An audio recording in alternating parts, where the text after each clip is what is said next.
Welcome back to SK classes. आज के इस वीडियो में कवर करेंगे क्लास 11th इकोनॉमी मतलब अर्थशास्त्र का complete question paper with solution. आप लोग का बहुत ज़्यादा कमेंट था कि सर आप आर्ट्स और कॉमर्स वाले बच्चों के लिए वीडियोस नहीं बनाते हैं। तो नहीं, ऐसी कोई बात नहीं है, हम वीडियोस बनाते हैं। देखो, आपका एग्जाम स्टार्ट नहीं हुआ, हमारी तबीयत पहले ही खराब हो गई, लेकिन कोई बात नहीं, हमसे जैसे भी होगा जितना होगा उतना हेल्प करेंगे। और आप प्लीज उन सारे क्वेश्चंस को अच्छे से करते जाइएगा। तो बिना टाइम वेस्ट किए करते हैं वीडियो को शुरू। मैं पहले आपको दिखा देता हूं। देखो, इस प्रकार से रहेगा आपका प्रश्न पत्र और आज हम क्वेश्चन नंबर 1 से मतलब यहां से पूरा कवर करेंगे। आगे बढ़ते बढ़ते इन सभी क्वेश्चंस को बहुत अच्छे से देखने वाले हैं और जा करके प्रश्न क्रमांक 23 तक का संपूर्ण आंसर कवर अप करेंगे। देखिए स्टूडेंट, आपका प्रश्न पत्र कुछ इस प्रकार से रहेगा एंड यहाँ पर स्पष्ट रूप से सबसे पहले आपको रोल नंबर फिल करना है। इसके बाद यहाँ पर लिखा है कक्षा 11वीं अर्धवार्षिक परीक्षा वर्ष 2025-26 economy arts and commerce group वाले बच्चों के लिए है जिन्होंने इकोनॉमी सब्जेक्ट लिया है। इस वीडियो को बहुत अच्छे से देख सकता है। जो आपके इकोनॉमी का प्रश्न पत्र रहेगा वो हिंदी और अंग्रेजी दोनों भाषा में रहेगा। टोटल 80 नंबर का हमारा पेपर रहेगा और समय हमें 3 घंटे दिए जाएंगे। हमारे एग्जाम में 23 प्रश्न पूछा जाएगा और 8 पेज का हमारा क्वेश्चन पेपर रहना है। आगे बढ़ते हैं तो यहाँ पर वेरियस प्रकार के इंस्ट्रक्शन मौजूद हैं। जैसे सभी प्रश्न को हल करना अनिवार्य है। 1 से लेकर के 5 तक जितने भी क्वेश्चंस रहेंगे वो सभी 1 नंबर के रहेंगे और टोटल 32 क्वेश्चंस देखने को मिलेगा। फिर आगे कुछ 2 अंकीय, कुछ 3 अंकीय और कुछ 4 अंकीय क्वेश्चंस रहने वाले हैं।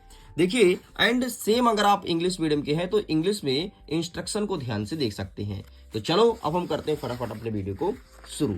देखो, यहां पर लिखा है प्रश्न क्रमांक 1 और प्रश्न क्रमांक 1 कह रहा है कि सही विकल्प चुन करके लिखो। पहला नंबर कहता है कि आंकड़ों को तालिका के रूप में प्रस्तुत करने की प्रक्रिया क्या कहलाती है। अगर हम आंकड़ों को तालिका के रूप में रखते हैं तो इसे सारणी कहा जाता है एंड इसका सही आंसर ऑप्शन नंबर द सारणियम हो जाएगा। हमारा दूसरा नंबर कह रहा है कि कोई उपभोक्ता कीमत सूचकांक में किस परिवर्तन को मापता है। तो अगर कोई उपभोक्ता होता है कीमत सूचकांक को खुरदरा कीमत में मापता है। खुरदरा मतलब अलग अलग करके बेचना, जिसे तुम फुटकर कहते हो, ठीक है, तो उससे मापता है। आगे हमारा तीसरा नंबर कह रहा है कि भारत में सर्वप्रथम रेलगाड़ी किस वर्ष चलाई गई थी। तो भारत में सबसे पहले रेलगाड़ी चली थी 1853 में और ये चली थी मुंबई से ठाणे के बीच, ये भी ध्यान रखिएगा। आगे हमारा नेक्स्ट क्वेश्चन कहता है चौथा नंबर, उदारीकरण का उद्देश्य क्या है। तो उदारीकरण का मतलब होता है उद्योग एवं व्यापार पर प्रतिबंध में कमी। बिल्कुल सही बात है, ये होता है। नेक्स्ट कहता है कि उद्योग एवं व्यापार के अधिक प्रतिस्पर्धा बनाना। हाँ, ये भी सही है, ये भी होता है। अब देखो, दोनों सही है ना, तो दोनों अगर आंसर सही होगा तो उपरोक्त सभी लगा दो चुपचाप, है ना। इस प्रकार से हमें आंसर को फाइंड करना है। सपोज करो हमें ये भी नहीं पता, लेकिन अगर 2 हमें पता है कि हाँ ये दोनों तो होता है तो हम इसमें टिक करेंगे। आगे हमारा 5वां नंबर कह रहा है कि भारत में ग्रामीण बेरोजगारी का प्रकार है। किस प्रकार से हमारे भारत देश में बेरोजगारी देखने को मिलती है। तो हमारे यहाँ मौसमी बेरोजगारी ज्यादा है। जैसे अभी धान की फसल कटने वाली है ना, तो अभी सब लोग अपने अपने काम में लगे रहेंगे और जैसे ही फसल खत्म हुआ तो हो गए घूमेंगे, है ना। वो जो कमाए रहेंगे उसी को खाएंगे, फिर जैसे ही फसल आएगा काम में लग जाएंगे। तो इसे कहते हैं मौसमी बेरोजगारी। 6ठा नंबर कहता है कि केंद्रीय प्रविधि का सर्वाधिक लोकप्रिय माप क्या है। तो यहाँ पर आपको लगाना है मध्यिका, बहुलक, समांतर माध्य, इनमें से कोई नहीं। तो इसका सही आंसर हो जाएगा आपका समांतर माध्य अर्थात ऑप्शन नंबर 7। नेक्स्ट क्वेश्चन कहता है 7वां नंबर, वर्ग अंतराल 50 और 60 दिया है तो इसकी निम्न सीमा क्या होगी। तो वर्ग अंतराल की निम्नतम सीमा 50, 55, 60, 45 लिखा, तो इसमें सबसे कम तो 50 है, तो इसका सही आंसर 50 हो जाएगा। अच्छा, मध्य की सीमा पूछता तो 50 और 60 के बीच में क्या बीचों बीच आएगा, 55 आएगा, तो 55 हो जाता। उच्चतम सीमा 60 हो जाता। ये चीज ध्यान रखिएगा। सेम क्वेश्चन इंग्लिश में अवेलेबल है।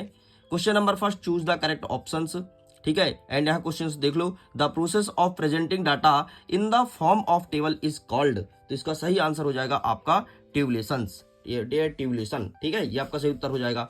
दूसरा नंबर हमारा क्या कह रहा है, हमारा दूसरा नंबर कह रहा है which change does the consumer price index मतलब CPI मेजर। तो यहाँ पर आपको हो जाएगा रिटेल प्राइस, ठीक है। तो इस प्रकार से आपको इंग्लिश में भी आंसर टिक करना है। आगे मतलब अगर आप इंग्लिश मीडियम के हो तो करना है मेरे भाई, है ना। नेक्स्ट हमारा तीसरा नंबर कहता है कि in which year did the first train run in India. तो 1983। नेक्स्ट कहता है the object of liberalisation is, तो all of the above. Next हमारा कह रहा है 5वां number, which type of rural unemployment exist in India. तो यहाँ पर आपको लिखना है सेशनल अनएम्प्लॉयमेंट। एंड नेक्स्ट देख लेते हैं 6वां number, the most popular major of centre tragedy is, तो इसका सही आंसर आपको लिखना है यहां पर आपका हो जाएगा समांतर माध्य मतलब मीन। एंड नेक्स्ट देख लेते हैं, the lower limit of the class investors 50-60 will be, तो यहाँ पर इसका सही आंसर हो जाएगा आपका 50, ठीक है, सॉरी। एंड यहाँ पर तुम्हारा सही आंसर इसका 50 हो जाएगा। आगे बढ़ते हैं, अब हम देखते हैं क्वेश्चन नंबर 2 जिसमें कह रहा है रिक्त स्थान की पूर्ति करो। पहला नंबर कहता है कि संकलन डैश डैश डैश का उदाहरण है, तो संकलन आपके सांख्यिकीय का उदाहरण है, तो आपको यहाँ पर क्या लिखना है, सांख्यिकीय, सांख्यिकी, ये सांख्यिकी, ठीक, ये लिखना है। नेक्स्ट कहता है कि भारत में जनसंख्या संबंधी आंकड़े कौन प्रस्तुत करता है, तो इसका काम है SCO का, सिंपल सर्वे ऑर्गेनाइजेशन, ठीक है। नेक्स्ट सॉरी CSO होता है यार, CSO, ठीक है, सेंट्रल सिंपल सर्वे ऑर्गेनाइजेशन। नेक्स्ट कहता है कि बहुलक 3 गुणे माध्यिका -2 गुणे क्या होता है, माध्य होता है, तो यहाँ पर आपको मीन या माध्य लिखना है। नेक्स्ट कहता है चौथा नंबर, सह संबंध तकनीकी की खोज डैश डैश ने की थी, तो यहाँ पर गाल्टन नामक एक वैज्ञानिक था, उसने किया था, गाल्टन ने, ठीक है, इन्हें प्रोफेसर गाल्टन भी कहा जाता है, ध्यान रखिएगा। नेक्स्ट कहता है सन डैश डैश में इंडियन पोस्ट ऑफिस एक्ट बना था, तो 1898 में इंडियन पोस्ट ऑफिस एक्ट बना था। एंड हमारा छठवां नंबर कहता है निजी क्षेत्र द्वारा सार्वजनिक क्षेत्र के उद्यम में पूर्ण रूप से स्वामित्व प्राप्त करना क्या कहलाता है, तो इसे कहते हैं निजीकरण, जिसे आप प्राइवेटाइजेशन भी कहते हो। बस इतना आपको लिखना है। सेम क्वेश्चन इंग्लिश में है, देख लीजिए, यहाँ पर सब कुछ अवेलेबल है, इसका आंसर आपको इंग्लिश में लिखना है। आगे बढ़ते हैं, प्रश्न क्रमांक 3, हमारा तीसरा नंबर कह रहा है सत्य सत्य लिखो। इसमें पहला नंबर कहता है कि भारत पेट्रोलियम का निर्यातक देश है, मतलब क्या भारत अपने देश से पेट्रोलियम दूसरे देश भेजता है, नहीं, हमारा देश तो मंगाता है पेट्रोलियम यार, भेजता नहीं है। दूसरा नंबर कह रहा है कि अंत्योदय अन्न योजना प्रधानमंत्री द्वारा 25 दिसंबर 2000 को लागू की गई, नहीं, असत्य हो जाएगा। प्रतिस्पर्धा विधि अपेक्षा खर्चीली विधि होती है, सही हो जाएगा। नेक्स्ट कहता है मध्यिका के मदों के विचरण का योग 0 होता है, यह आपका गलत हो जाएगा। नेक्स्ट हमारा कहता है सह संबंध गुणांक सदैव धनात्मक होता है, यह आपका गलत हो जाएगा। नेक्स्ट कहता है कि चौथी योजना सन 1669 में शुरू हुई, तो यहाँ पर आपका सही हो जाएगा। चौथी योजना मतलब चौथी पंचवर्षीय योजना की बात कर रहा है। आगे बढ़ते हैं, नेक्स्ट प्रश्न क्रमांक 3, राइट ट्रू और फॉल्स, ठीक है, तो आपका first wrong, second wrong, third आपका truth, fourth wrong, fifth true a wrong and sixth आपका ट्रूथ हो जाएगा। बाकी एक एक चीज ऊपर लिखा है। आगे बढ़ते हैं प्रश्न क्रमांक 4 की तरफ। इसमें कह रहा है कि सही जोड़ी को मिलाइए। सबसे पहले कहता है उपनिवेशवाद, तो इसका सही आंसर क्या होगा, उपनिवेशवाद से आप मिलाओगे सन 1944 हो जाएगा पहले का। दूसरा नंबर कहता है नई आर्थिक नीति, जिसे तुम LPG के नाम से जानते हो, LPG, लिबराइजेशन, प्राइवेटाइजेशन, ग्लोबलाइजेशन, तो ये हो जाएगा 1991। नेक्स्ट कहता है सहकारी समिति, तो ये हो जाएगा आपका कृषि शाख। नेक्स्ट कहता है जैविक खेती, तो यहां पर आपको लिखना है बायो फार्मिंग। नेक्स्ट आपका कहलाएगा निर्देशन, तो इसका सही आंसर हो जाएगा पक्षपात त्रुटि, ये हो जाएगा। एंड नेक्स्ट आपका अंतिम कहता है सारणी का मुख्य अंग, तो यहाँ पर हो जाएगा आपका कलेवर। इस प्रकार से आपका ये होता है कंप्लीट। सेम अगर आप इंग्लिश मीडियम के हैं तो सारे क्वेश्चन को इंग्लिश में देख लीजिए, यहाँ पर मेंशन किया गया है। चलिए स्टूडेंट्स, अब हम आगे बढ़ते हैं और नेक्स्ट क्वेश्चन को कवर करते हैं। नेक्स्ट हमारा प्रश्न क्रमांक 5 कह रहा है कि एक वाक्य में उत्तर लिखो। मार्शल के अनुसार अर्थशास्त्र कैसा विज्ञान है, तो मार्शल कहते हैं कि अर्थशास्त्र कुछ और नहीं बल्कि एक समाज का विज्ञान है, मतलब सामाजिक विज्ञान है, तो यहाँ पर आपको सामाजिक लिखना है। नेक्स्ट कहता है दो या दो से अधिक समूह अथवा श्रृंखला के बीच स्थित संबंध को क्या कहते हैं, तो इसे कहते हैं सह संबंध। ठीक है, दो या दो से अधिक बीच है ना, इसलिए सह संबंध, तो आपको यहाँ पर सह संबंध लिखना है। नेक्स्ट कहता है देश विभाजन के फलस्वरूप एक प्रमुख समस्या क्या थी, तो यहाँ पर कच्चे माल का अभाव था। क्या था? कच्चे माल का अभाव, कच्चे माल का अभाव, बस ये चीज आपको लिखना है। आगे बढ़ते हैं, चौथा नंबर कह रहा है कि उदारीकरण एक उपाय लिखिए, तो उदारीकरण का एक उपाय लिखो। उदारीकरण एक उपाय लिखिए, इस क्वेश्चन में थोड़ी कुछ मिस्टेक है, समझ नहीं आ रहा, ठीक है, तो अभी इसको स्किप करते हैं। नेक्स्ट कहता है कि सर्व शिक्षा अभियान कब स्टार्ट किया गया था, तो 2001 में स्टार्ट हुआ था। ठीक है, इसमें भी कुछ थोड़ी मिस्टेक है। उदारीकरण एक उपाय लिखिए, ये कुछ क्वेश्चंस क्लियर नहीं बैठ रहा, ठीक है, इसे हम बाद में क्रॉस चेक करेंगे। नेक्स्ट कह रहा है कि भारत में जनगणना कितने वर्ष में की जाती है? 10 वर्ष के अंतराल में होती है ना, जनगणना 10 वर्ष के अंतराल में होती है। एंड नाबार्ड की स्थापना कब की गई? तो 1982 में नाबार्ड की स्थापना की गई। इस प्रकार से आपका ये होता है कंप्लीट। ठीक, तो एक क्वेश्चन में डाउट है, इसको हम बाद में आउट करेंगे, है ना। चलो, यहां से स्टार्ट होता है हमारा प्रश्न क्रमांक 6। अब फटाफट एक एक क्वेश्चन का आंसर देखने वाले हैं। सबसे पहले देख लीजिए, हमारा प्रश्न कहता है कि अर्थशास्त्र आप क्या समझते हैं, अथवा कह रहा है कि समाज को अर्थशास्त्र के अध्ययन से क्या लाभ होता है। तो चलिए देखते हैं इसका सही आंसर क्या होगा। तो ये रहा है आपके सामने कि अर्थशास्त्र आप क्या समझते हैं, आप इसका स्क्रीनशॉट ले लीजिए। एंड नेक्स्ट आपका ये रहा, समाज में अर्थशास्त्र के अध्ययन क्यों महत्वपूर्ण है।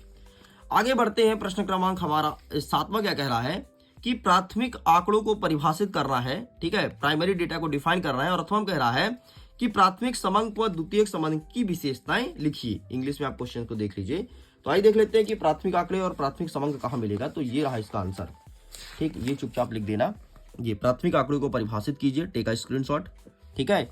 एंड आपका नेक्स्ट जो पूछा है क्वेश्चन, तो ये रहा प्राथमिक समंक की विशेषताएं और दूसरी समंक की विशेषताएं, ठीक है। तो यहाँ पर क्या पूछा है? विशेषताएं पूछा है ना, तो बस यही तुम्हें लिखना है। आगे बढ़ते हैं, 8वां नंबर कह रहा है निम्नलिखित सारणी में एक कारखाने में 10 मजदूर की दैनिक आय कुछ इस प्रकार से है, ठीक है। यहाँ पर ए बी सी का आय लिखा है, देख लो, ए इतना कमा रहा है, बी इतना, सी सी डी ई, ये सब कुछ लिखा है। तो कहता है कि इनका समांतर माध्य हमें फाइंड करना है, ठीक है। एंड इसी के अथवा क्या कह रहा है कि एक आंकड़े दिया है, इसका बहुलक की गणना करना है। देख लो कुछ इस प्रकार से दिया है, ये वर्ग दिया है और ये आवृत्ति दिया है। तो इस ऊपर वाले का निकालना है समांतर माध्य और नीचे वाले का हमें निकालना है बहुलक। तो आइए देख लेते हैं कि इसका सही आंसर क्या हो जाएगा। तो ये रहा है आपके सामने सबसे पहले समांतर माध्य वाला, टेक अ स्क्रीनशॉट, ठीक है। इस प्रकार से पहले आपको टेबल ड्रॉ करना पड़ेगा। इसके बाद बस छोटा सा चिंटू सा फॉर्मूला इस फॉर्मूला रख देना, तुम्हारा आंसर आ जाएगा। नेक्स्ट हमारा क्या कहता है, नेक्स्ट हमारा ये रहा बहुलक वाला, तो इसका भी फोटो क्लिक कर लीजिए, ठीक है, ये भी होता है कंप्लीट। आगे बढ़ते हैं स्टूडेंट नेक्स्ट क्वेश्चन की तरफ। नेक्स्ट हमारा प्रश्न क्रमांक 9 कह रहा है कि प्रश्नावली और अनुसूची में अंतर बताइए। और यहीं पर अथवा कह रहा है कि प्राथमिक समंक एवं द्वितीयक समंक में अंतर स्पष्ट कीजिए। तो प्रश्नावली और अनुसूची में अंतर, तो ये आइए दिखा देते हैं आपके सामने।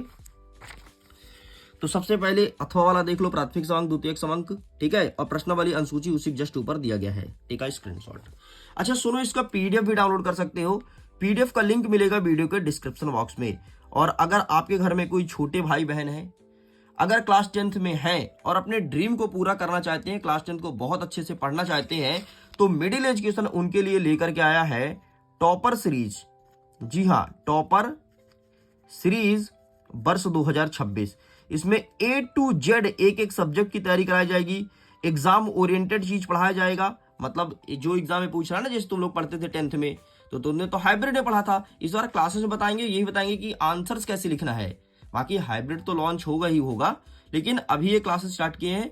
तो अगर जुड़ना हो तो ऑफर चल रहा है। अगर आप अपने भाई बहन को बताना तो ये जरूर बताना कि भाई पेमेंट ऐसे ही मत करना, ज्यादा पैसे मत दो, जब सस्ता मिल रहा तो सस्ते में कोर्स लो। तो आपको कूपन कोड लगाना पड़ेगा एक, जब भी पेमेंट करने जाओगे, ठीक है। कूपन कोड क्या लगाना है? MP टॉपर, TOPPER, स्पेलिंग ध्यान से देख लो, MP टॉपर।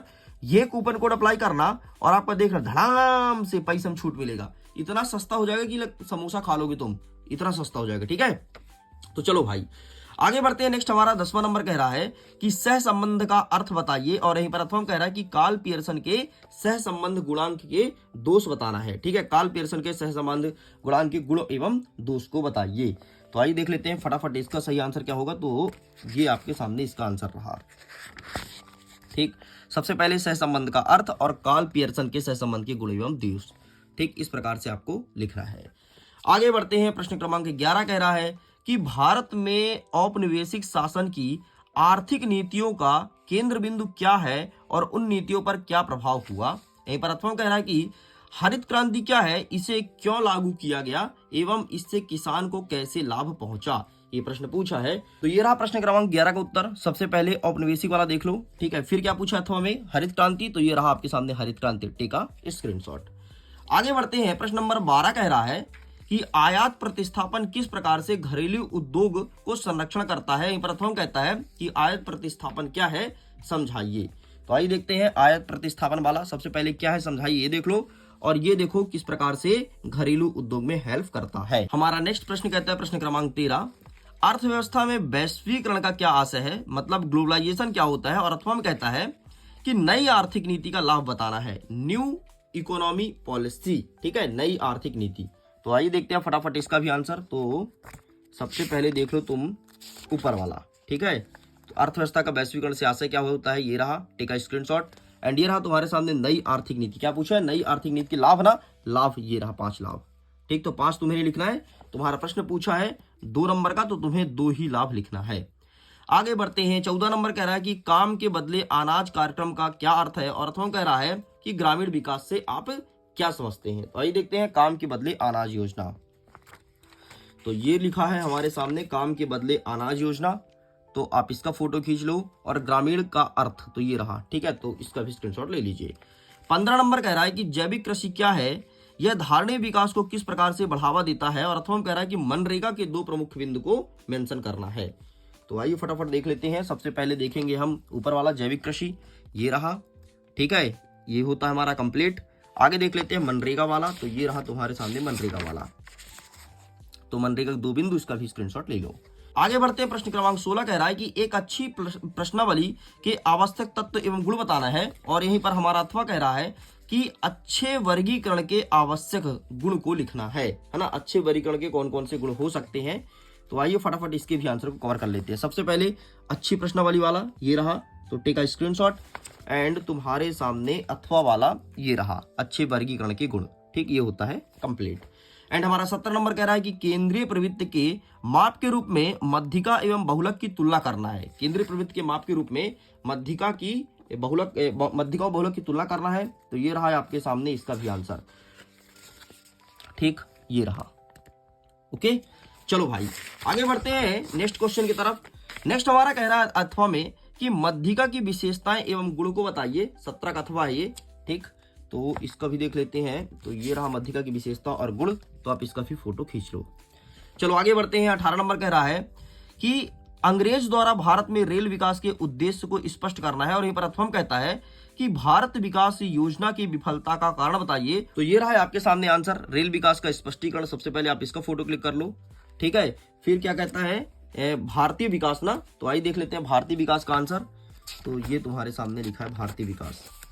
तो ये रहा, आप इसका भी फोटो क्लिक कर लीजिए। चलो आगे बढ़ते हैं। नेक्स्ट क्वेश्चन क्या कह रहा है। नेक्स्ट हमारा 19 नंबर कह रहा है कि शिक्षित बेरोजगारी दूर करने का सुझाव देना है। और अथवा कह रहा है कि किसी राष्ट्र के आर्थिक विकास में शिक्षा की क्या भूमिका है, ये उल्लेख करना है। तो 19 नंबर का आंसर देख लेते हैं फटाफट। ये रहा है आपके सामने, शिक्षित बेरोजगारी को दूर करने के उपाय। ठीक है, तो आप इसका फोटो क्लिक कर लो। ठीक, और किसी राष्ट्र के आर्थिक विकास वाला ये रहा, इसका भी फोटो ले लो।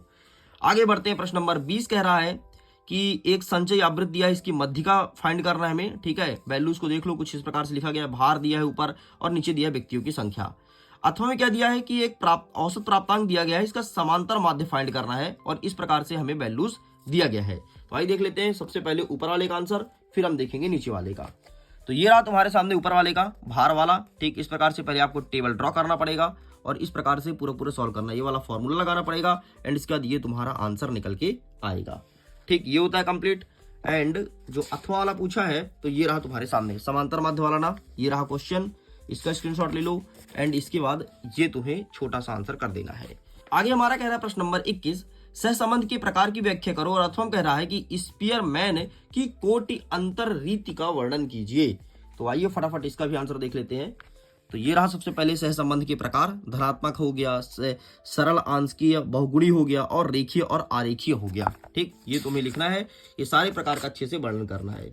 इतना लिखने के बाद फिर आपको अथवा वाला दिखा देता हूं। तो अथवा वाला ये रहा, तो आप इसका भी फोटो क्लिक कर लीजिए। आगे बढ़ते हैं। प्रश्न क्रमांक 22 कह रहा है कि भारत में आर्थिक नियोजन की 4 उपलब्धि बताना है। क्वेश्चन स्टार्ट हो गया 4 नंबर का, देखो ऊपर भी हो गया था, ये भी है।